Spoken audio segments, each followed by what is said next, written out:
Hey. Okay, so this person says sin means anything less than perfection. For example, if you were aiming at a target and hit anything outside the bullseye, that's sin. Not sure what you mean by there's no sin. Actually, there is no sin. The only list of sin is in the Torah, which is also in the Old Testament, because those two groups of people actually used to be one cult.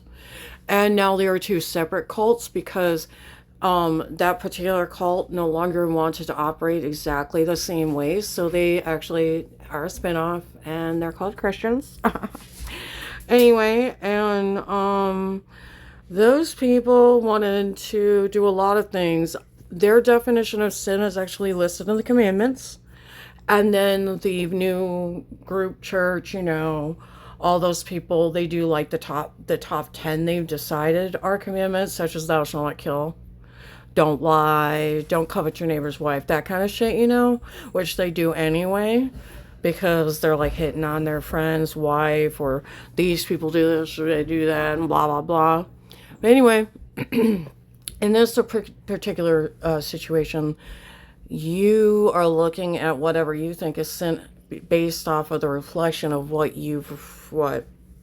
took and pieced together of what you've read, because that's what happens, or you've been told what it is by the person that you're listening to tell you what that means in a particular type of building or worship place in religion.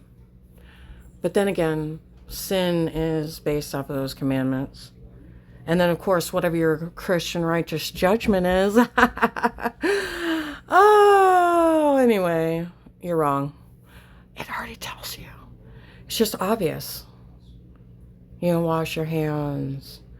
If you're bleeding, wash your sheets. But they made it into a law, what sin is. The definition of sin is in the law, the Torah.